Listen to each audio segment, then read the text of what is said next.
menghormati akan muallim dia, orang yang mengajar dia. Lah teruk dia ni. Cikgu kena saman, ustaz kena saman. Dan ada cikgu kan suruh anak murid dia sembahyang berjemaah. Mak bapak saman pun dah.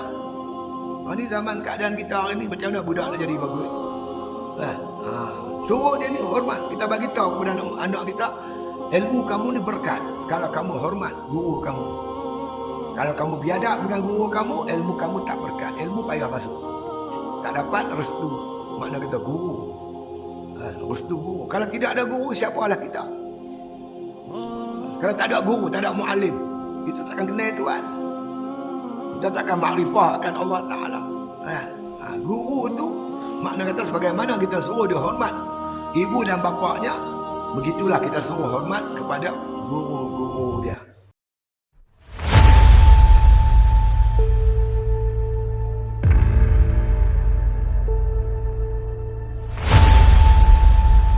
Bismillahirrahmanirrahim.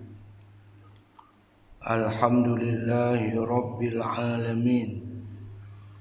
Wassalatu wassalamu ala asyrafil anbiya wal mursalin wa ala alihi wa sahbihi ajma'in.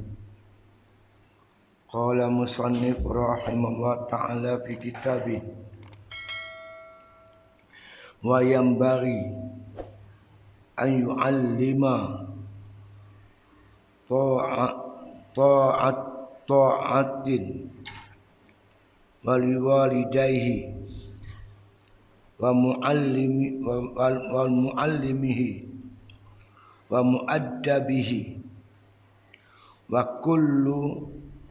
kulli man huwa akbaru minhu min kharibin wa ajnabiyya wa an yanzura ilaihim bi'ainil jalalati wa ta'zimi wa an yatrukal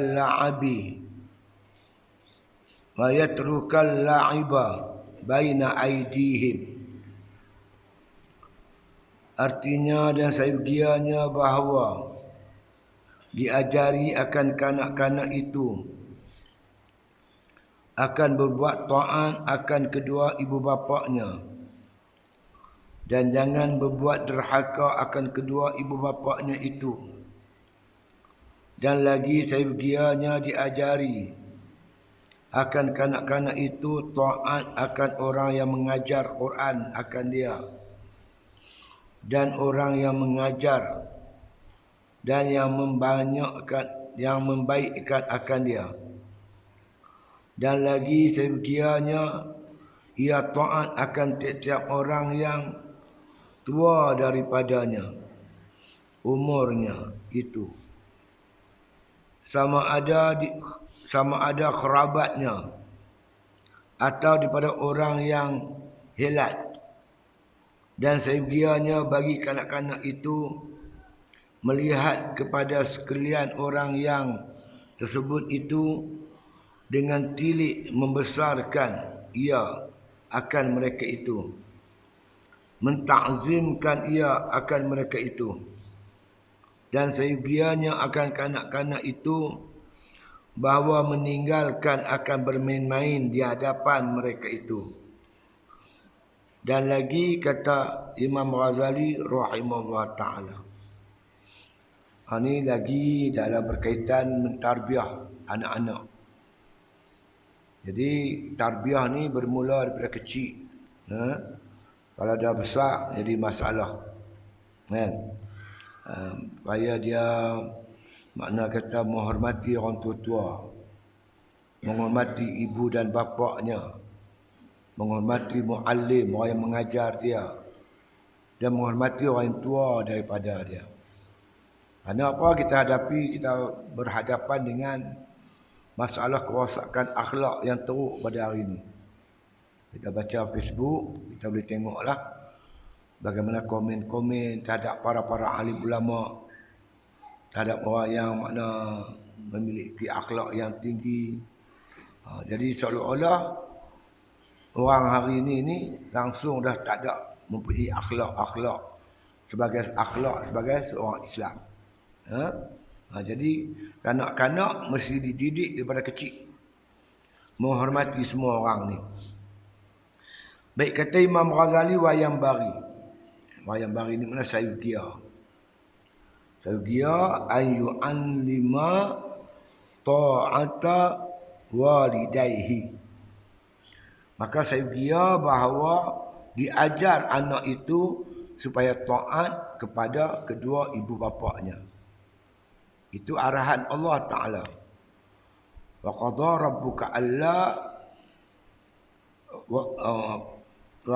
rabbuka alla ta'budu illa iyyahu wa bil walidaini ihsana. Allah tak suruh kamu, melainkan Allah perintah kamu taat kepada Allah dan kepada kedua ibu bapa.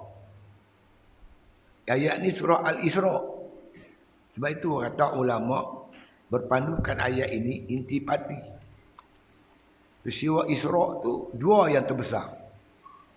Pertama taat kepada Allah. Yang kedua iaitu taat kepada kedua ibu dan bapa. Diambil daripada peristiwa Nabi menerima kewajipan semayang daripada Allah Ta'ala. Semayang ni dia special daripada ibadat-ibadat lain. Ibadat lain kita terima melalui Jibril. Nabi terima pada Jibril, kita terima pada Nabi Muhammad sallallahu alaihi wasallam. Nabi pun terima pada Jibril. Tak kira lah puasa ke, haji ke, zakat ke, bahkan jihad. Semua turun ayat-ayat. Tapi berkaitan semayang, Nabi terima sendiri. Terima terus daripada Allah Ta'ala pada malam Mi'raj. Nak menceritakan semayang tu cukup penting, ibadat yang paling utama. Semayang ni apa? Hubungan manusia dengan Allah Ta'ala. Hubungan manusia dengan Allah melalui ibadat. Ibadat apa yang terpenting? Ibadat semayang. Nabi terima terus daripada Allah Subhanahu Wa Ta'ala. Naik Mi'raj, terima semayang. Itu menunjukkan hubungan dengan Allah cukup penting. Wa qadha rabbuka alla ta'budu illa iyyahu. Allah tak suruh kamu, melainkan Allah suruh kamu tu menyembah Allah, beribadat kepada Allah. Wa bil walidaini ihsana. Kepada dua ibu bapa hendaklah kamu berlaku baik. Wala taqul lahuma uffin. Yang kata pada mereka pun tak boleh. Gambaran ini Nabi lihat pada malam Mi'raj. Malam Mi'raj apabila Nabi melintasi Mustawa. Mustawa ni di atas lagi daripada Hadratul Qudsi. Atas lagi daripada Sidratul Muntaha, langit ketujuh. Lepas langit ketujuh, Sidratul Muntaha, atasnya Mustawa, atas Mustawa baru Hadratul Qudsi. Dalam hadis tu menyebut Mustawa ni dah tempat mana simpannya lauh dan kalam. Dan Nabi malam tu mendengar kalam menulis atas lauh. Ya. Tempat yang Jibril pun tak sampai. Manusia mana pun tak boleh sampai. Tapi Nabi lihat ada seorang laki-laki yang sedang beribadat di Mustawa. Bila Nabi tanya Jibril kemudiannya, Jibril bagi tahu, itulah laki-laki yang sepanjang hidup dia di dunia tak pernah derhaka kepada ibu dan bapa. Jadi laki-laki yang taat kepada mak bapa dia ni, maka Allah Ta'ala tunjuk kat Nabi kemuliaannya, dia boleh beribadat di Mustawa. Di ulama kata ada dua benda penting. Pertama solat, hubungan kita dengan Allah. Yang kedua iaitu taat ibu dan bapa, hubungan kita sesama manusia.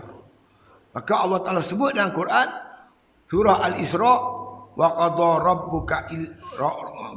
rabbuka alla ta'budu illa iyyahu wa bil walidaini ihsana.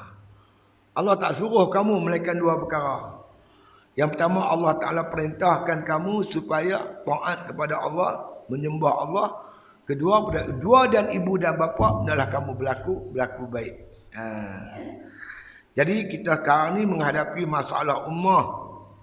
Anak-anak muda banyak yang derhaka ibu dan bapa. Pasal apa? Daripada kecil tak dididik dengan sempurna. Ya, tak ada didikan yang sempurna terhadap ketaatan ibu dan bapa. Maka Imam Ghazali sarankan, dia kata wayam bari sayugia ayyu'allima, supaya apa? Diajar budak ni, kanak-kanak ni, ta'ata walidayhi, taat akan dua ibu bapaknya. Tunduk, patuh, ikut perintah mak dan bapa. Hormat mak dan bapa. Kan? Jangan derhaka kepada ibu dan bapa. Kecil-kecil lagi. Kita didik dia supaya dia taat pada ibu dan bapa. Esok dewasa insya-Allah. Ada benda-benda perkara yang makna kata yang dia ni menjadi adat. Kemudian datang Islam, adat yang baik ni diteruskan. Seperti kita kata orang Arab hormat tetamu. Itu benda yang baik. Maka Islam meneruskan. Di tempat kita ni, cuba perhati tengok. Di antara bangsa yang hormat mak bapak dia orang Cina. Kalau Cina cukup hormat mak bapak. Adat yang baik ni kita boleh teruskan. Tak ada masalah. Orang Melayu pun hormat mak bapak. Islam pun terus hormat mak dan bapak. Didik supaya sentiasa menghormati ibu dan bapa. Jadi macam mana? Si bapa ni suruh anak dia hormat kepada ibu. Yang ibu pula suruh anak dia hormat kepada bapa. Itu cara yang betul. Cara tak betul apa dah? Yang si bapa ni duk peleceh mak dia. Ibu dia depan anak dia. Isteri dia dipeleceh. Mak tu kan tahu apa? Itu gaya tak betul. Itu supaya kita didik anak kita supaya dia kurang ajak dengan ibu dia. Kita jangan buat macam tu. Selalu kita makna kata memuliakan isteri kita depan anak-anak kita. Begitu juga si ibu ni. Memuliakan suami dia depan anak-anak dia. InsyaAllah anak-anak ni menghormati ibu dan bapa. Taat perintah ayah dan juga ibu dan ayahnya, bapaknya. Dan lagi wa yu'allimahu, menghormati akan muallim dia, orang yang mengajak dia. Lah teruk dia ni. Cikgu kena saman, ustaz kena saman. Kan ada cikgu kan suruh anak murid dia semayang berjemaah. Mak bapak saman pun ada. Ni zaman keadaan kita hari ni macam mana budak nak jadi bagus? Kan? Suruh dia ni hormat. Kita bagi tahu kepada anak kita, ilmu kamu ni berkat kalau kamu hormat guru kamu. Kalau kamu biadab dengan guru kamu, ilmu kamu tak berkat. Ilmu payah masuk. Tak dapat restu. Makna kata guru. Restu guru. Kalau tidak ada guru, siapalah kita? Kalau tak ada guru, tak ada muallim, kita takkan kenal Tuhan. Kita takkan makrifah akan Allah Ta'ala. Guru tu, makna kata sebagaimana kita suruh dia hormat ibu dan bapaknya, begitulah kita suruh hormat kepada guru-guru dia. Guru jaga rohani, mak bapak jaga jasadnya. Guru didik rohani mengenai Tuhan, ibadat dengan betul. Guru didik mengenal Allah Ta'ala, mengajak Quran. Guru didik kita ni supaya bersifat dengan sifat-sifat mahmudah, jauh pada sifat mazmumah. Dia kata orang bahawa ibu bapa jaga jasad, sedangkan guru dia menjaga rohani. Ibu bapa dan guru kena dihormati. Itu dia. Muaddabihi, dia beradab. Ibu bapa dan guru-guru kena beradab. Jangan derhaka, jangan kasar dengan guru. Kena hormat dengan guru. Pesan anak kita macam tu, supaya mana ilmu yang dipelajari mendapat keberkatan daripada Allah Subhanahu wa Ta'ala. Itu dia. Dan lagi dia kata wa kullu man huwa akbaru minna, Dan juga tiap-tiap orang menghormati dan beradab, taat kepada orang yang lebih besar daripada dia, orang lebih tua daripada dia. Lepas tu kita, orang tua-tua dulu dia ada pangkat-pangkat. Pakcik, abang, dia panggil kakak, makcik, panggil tok. Hormat orang tua-tua. Kan? Suruh dia hormat. Jangan cakap kasar. Kan? Kenapa hormat orang tua-tua? Kerana orang tua-tua lebih mulia. Kerana mereka dulu makrifah akan Allah. Mereka lebih dulu mengenal Tuhan lebih daripada kita. Mereka lebih dulu beribadat kepada Allah lebih daripada kita. Seharusnya yang muda hormat kepada yang tua. Kita didik anak kita macam tu. Kalau ada orang tua-tua mai apa semua, suruh dia salam. Cium tangan orang tua-tua tu. Ya. Akbaru minna minhu. Yang lebih daripada kita dan lebih daripada dia, lebih tua daripada dia. Min kharibin. Daripada keluarga yang qarib, keluarga yang rapat. Pak menakan, mak menakan, kan? Tok Wan, nenek, adik-beradik, sepupu, sepapat semua nak hormat, menghormati. Kan? Jangan kita didik dia supaya anak kita tu menghormati orang yang rapat-rapat, keluarga rapat dengan dia. Wa ajnabi. Dan juga yang asing, yang bukan keluarga, bukan adik-beradik, tetapi saudara seagama, saudara sebangsa dan saudara seagama, supaya dia menghormati. Besok jangan besar-besar, esok sama seagama pun berkelahi. Didik dia, ajak dia, innamal mu'minuna ikhwatun. Orang beriman tu bersaudara. Walaupun dia bukan adik-beradik kita, dia saudara kita, saudara seagama. Supaya esok dia hidup berkasih sayang. Tidak bergaduh sama sendiri. Wa an yanzura ilaihim, dia kata bi'ainil jalalah, bahawa dia memerhati, dia melilik kepada mereka itu dengan penglihatan jalalah, membesarkan, memuliakan. Jangan menghina mereka kerana kemiskinan mereka. Walaupun dia miskin, tapi dia orang beriman. Orang beriman ini dimuliakan oleh Allah Subhanahu Wa Taala. Didik anak kita macam tu. Supaya dia menghormati orang tua-tua, menghormati adik-beradik, menghormati orang asing. Itu dia. Wa ta'zim. Supaya dia membesarkan, memulia dan membesarkan saudara se-Islamnya tadi. Itu dia. Wa yatruka la'iba. Dan bahawa supaya dia tinggalkan bermain-main baina aidihim, di antara dua tangan dia. Jadi bila berdepan dengan orang tua ni jangan duduk bermain-main. Duduk hormat, dengar dia cakap. Bila dia tanya jawab elok-elok. Jangan buat macam tak tahu ya. Kalau duk tanya Pak Hang pergi mana, buat tak tahu, buat main. Hanya macam tu. Layan dia baik-baik. Dia orang tua. Kan? Gitu. Ni didikkan anak kita supaya makna menghormati ibu bapa, menghormati muallim dia, guru-guru dia, dan menghormati orang yang tua, termasuk kerabat dan juga orang yang bukan kerabat. Orang asing pun, orang lain, bukan adik-beradik pun, suruh dia hormat. InsyaAllah. Qala musannif rahimahullah ta'ala, artinya dan sayugianya bahawa diajari akan kanak-kanak itu akan berbuat taat akan kedua ibu bapaknya. Taat ni apa? Ikut cakap mak bapak. Bila mak bapak suruh, dia kena buatlah. Selagi mak bapak tidak menyuruh kita derhaka kepada Allah, yang tu tak taat. Ibu bapa suruh buka aurat, itu tak wajib taat. Ibu bapa suruh meninggalkan solat, itu tak wajib taat. La ta'ata li makhluqin bi maksiatin khaliq.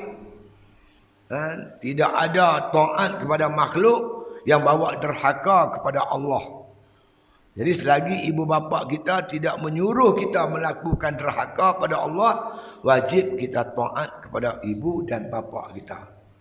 Redha Allah, redha dua ibu bapa. Untuk mendapat redha Allah, kita perlu mendapat redha ibu dan bapa kita. Jadi anak kita didik daripada kecil faham macam tu. Nak buat apa-apa, tanya mak bapak. Jangan tak tanya langsung. Tanya ibu dan bapa. Jangan nak kahwin lari pada rumah. Mak bapak pun tak tahu yang kita ni nak kahwin. Sembang elok mak bapak kita. Mungkin dia tak ada maklumat. Dia nak kahwin dengan orang ni. Bagi alasan yang munasabah, insya-Allah. Jangan kita sangka ni mak bapak aku tak bagi ni. Kita terus lari. Kahwin lari. Sedangkan ibu bapa kita bela kita pada kecil. Dia takkan nak yang buruk untuk kita. Tentu dia nak yang terbaik untuk kita. Jangan kecilkan ibu dan bapa kita. Bila kita derhaka ibu dan bapa, hidup kita tak tenteram, tak selamat, tak berkat. Ya? Taat ibu dan bapa. Saya cerita ada dulu, saya ikut jemaah Arkam. Masa mula-mula dapat kesedaran Islam. Saya ikut jemaah Arkam. Arkam ni dia ada buat cuti sekolah, dia ada buat satu macam kursus lah berkaitan dengan apa ibadah ni, kursus ibadah.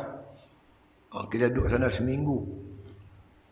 Jadi kumpulan saya ni kami letak grup kumpulan. Jadi ada seorang ustaz, dia kendalikanlah kumpulan kami ni. Kan? Ada seorang budak tu sengap, tak bercakap banyak. Lepas tu kami dapat kesan tengok dia. Dia lain sikit. Bila ustaz ceramah, buat kuliah dia menangis. Ustaz buat kuliah tentang neraka lah, tentang aurat lah, tentang semayang lah. Budak ni menangis. Lama buat apa ustaz? Ustaz panggil. Bila ustaz panggil dia. Dia kata, ustaz, mak saya, pak saya tak semayang, dia kata. Dia anak tunggal. Dia anak seorang, laki-laki. Pak saya tak semayang, mak saya tak semayang. Dia lah tak semayang, dia kata kadang-kadang dia ada dinner pula buat di rumah. Di rumah tu ada dinner, minum arak mak. Lepas tu panggil lah kawan-kawan mai. Di banglo mereka tu. Mak saya menari dengan orang lain, berpeluk-peluk dengan orang lain. Pak saya peluk dengan bini orang lain. Dia cerita gitu.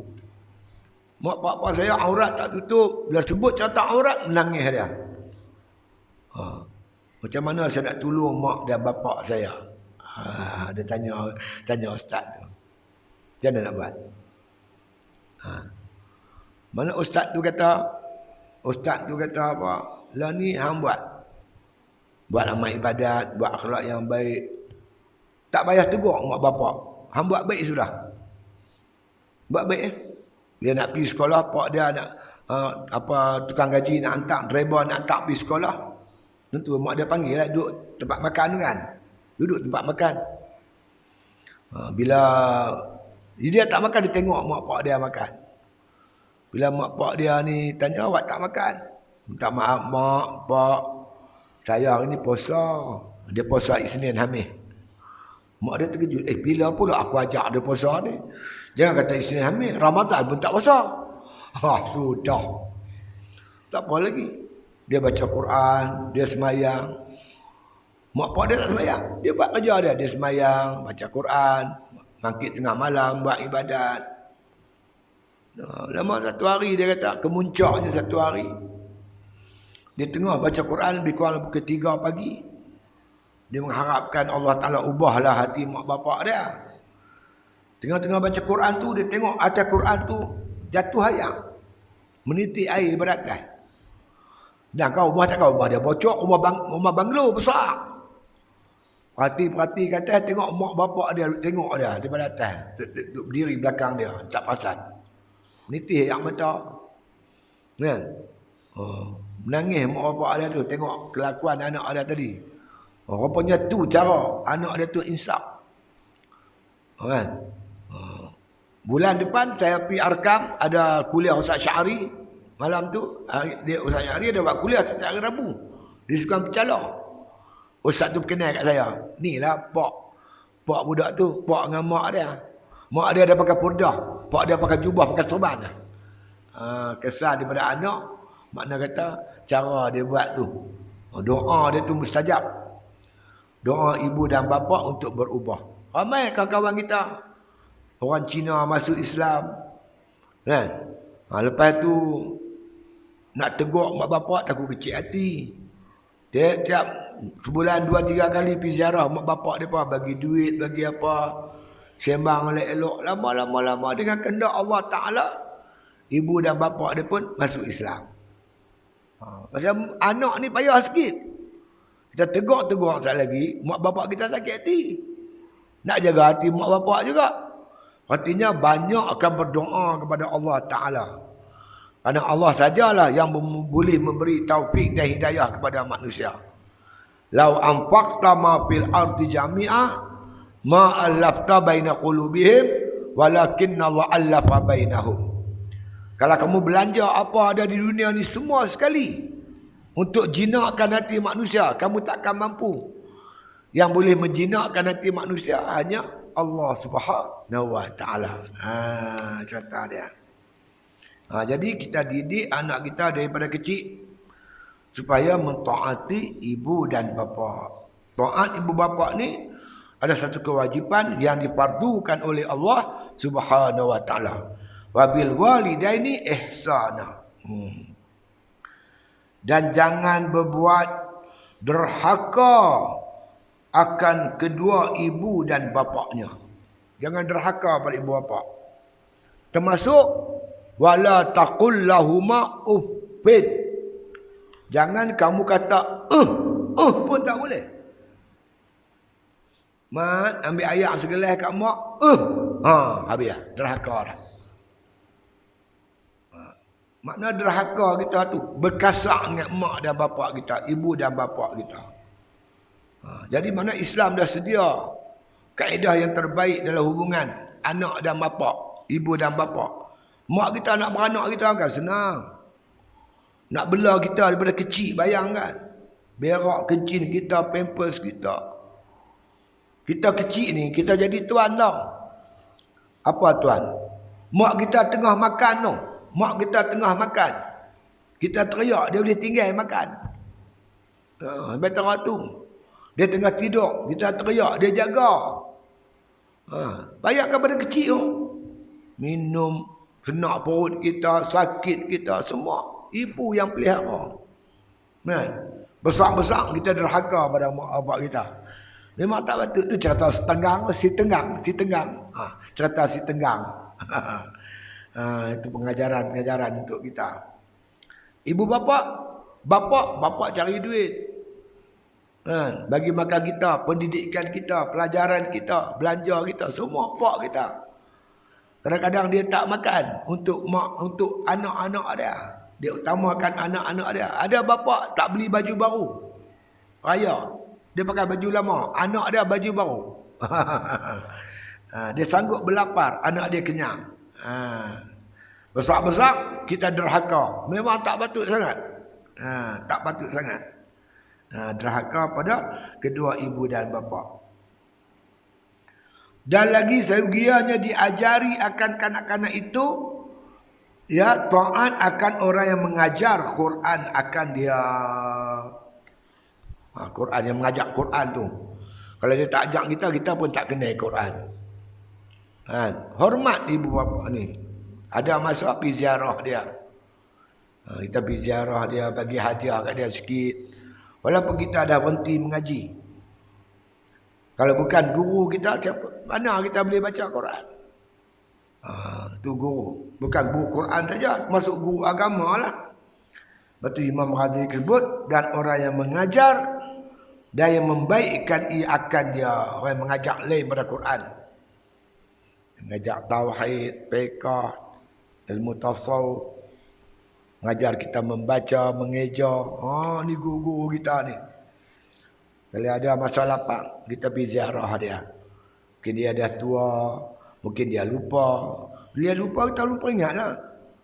Kalau guru kita nama orang panggil Mak Ngah Minah. Mak Aminah tak ingatkan saya ni. Hang siapa? Saya sekian-sekian anak ni. Oh, tu ke. Dulu mengaji Quran. Di ziarah dia bagi hadiah dia sikit kan. Minta ada doa untuk kita. Kan. Hormat mereka ni. Jangan kita dah mengaji tinggi. Pelajaran kita dah hafal Quran. Sedangkan kita mengaji di kampung dulu. Tok guru pun tak tekan tajwid sangat. Dia kira boleh baca cukup lah. Kita jangan duk peleceh dia. Kalau bukan dia, kita baca pun tak boleh. Lepas kita mengaji kat dia, kita mengaji tajwid.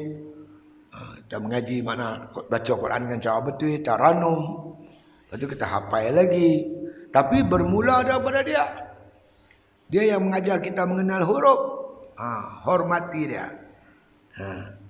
Kita ibu dan bapa, apabila anak-anak balik mengadu, kena pukul ke, kena rotan ke, jangan menyebelahi anak kita. Kita menyebelahi tok guru tu, ustaz yang mengajar tu. Kalau hang tak jahat, takkan dia nak pukul? Habis kot tu. Ni kita pula bela, pergi report polis pula. Report polis, tok guru tu pula kena saman, masuk lokap. Aduh. Teruk macam tu. Kan?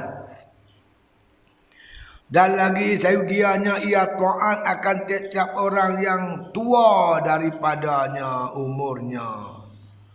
Orang yang tua daripada dia. Hormati, taat, hormat orang tua. Jangan kata dia makan garam dulu. Kata dia kenal Tuhan dulu pada hang. Dia dulu semayang menghadap muka kiblat kepada kita. Sebab tu kita kena hormat orang tua. Hormat tua dia. Kalau perangai dia tak betul, jangan hormat perangai tu. Hormat tua dia tu saja. Ada juga yang tua-tua pun merapu pun ada juga. Dia suruh hormat kerana tua. Ya. Sama ada kerabatnya atau daripada orang yang helat. Orang yang helat orang asin lah. Orang yang asin. Maknanya yang tak ada hubungan keluarga lah. Duduk sekampung, duduk setaman. Dia bukan adik-adik kita. Tapi dia tua, hormat. Didik anak kita, hormat orang tua-tua. Jangan kau ajak orang tua-tua. Orang tua-tua cakap sepatah, cakap 10 patah. Jangan macam tu. Bila kita didik dia, hormat orang tua-tua, hormat ulama, hormat tok guru. Dia tak jadi macam yang ada sekarang ni. Sekarang ni tak hormat orang langsung. Langsung tak hormat. Yang dia hormat, orang kafir. Orang kafir dia hormat. Orang Islam pula dia tak hormat. Ni yang ada sekarang ni. Kan? Itu dia.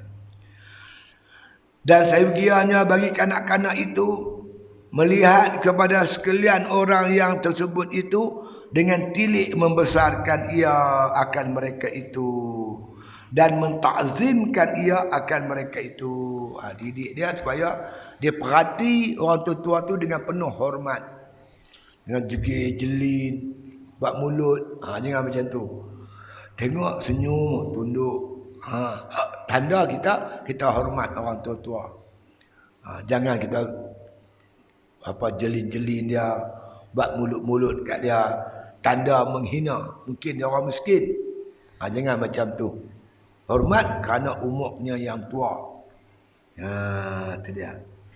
Membesarkan dengan tilik, membesarkan ia akan mereka itu. Dia mentakzimkan akan mereka itu. Ya. Dan seyogianya bagi kanak-kanak itu bahawa meninggalkan akan bermain-main di hadapan mereka itu. Jadi bila kita didik anak kita, bila berdepan orang tua macam ni, jangan main-main. Dia tanya, jawab. Tunduk, senyum kat dia. Kan? Jangan kita main hari kita. Dia tanya kita jawab. Pak ada rumah ke? Ada pakcik. Nanti saya panggil bapak saya. Cakap dengan baik. Kita bagi makna kata, didik anak kita supaya melayan orang ni dengan penuh hormat. Jangan jadikan mereka, kanak-kanak kita ni, budak-budak yang biadab.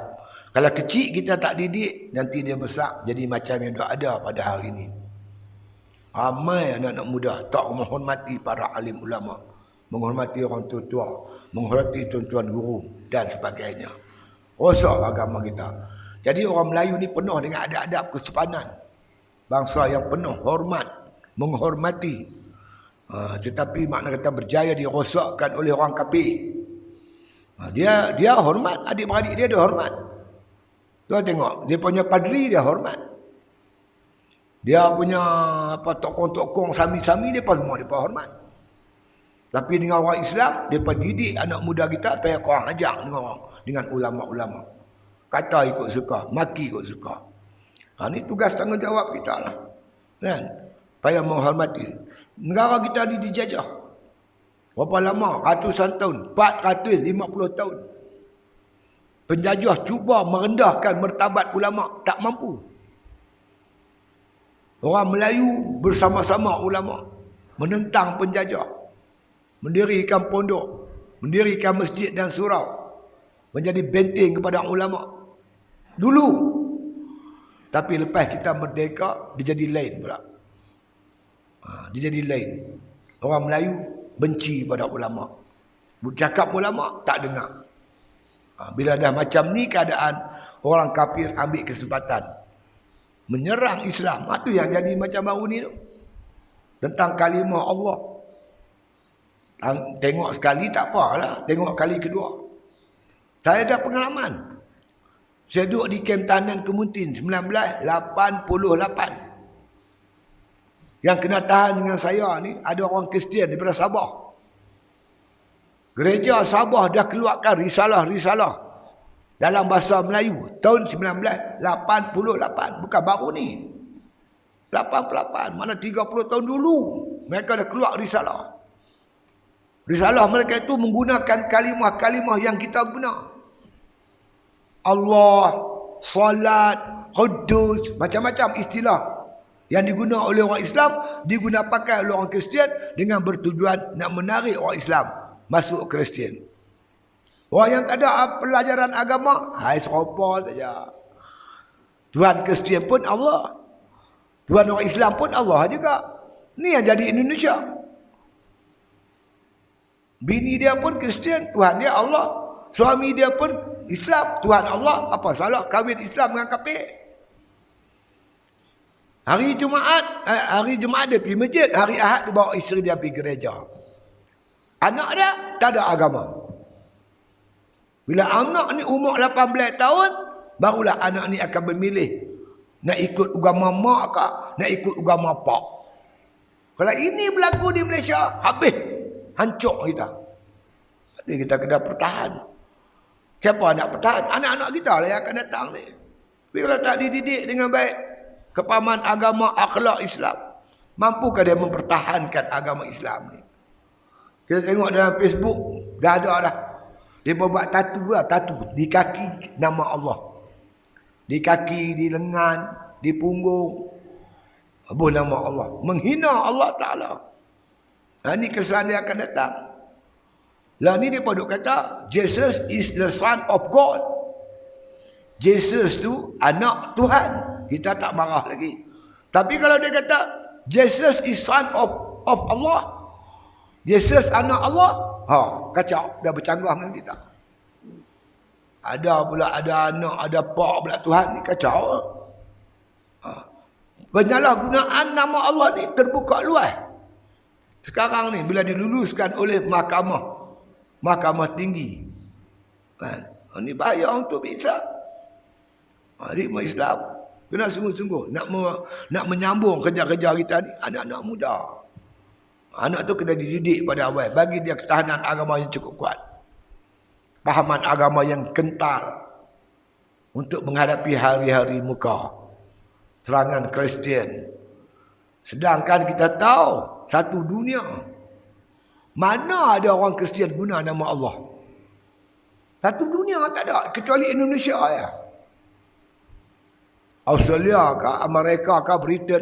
Sebab dalam kitab Bible tak ada satu pun kalimah Allah. Tak ada.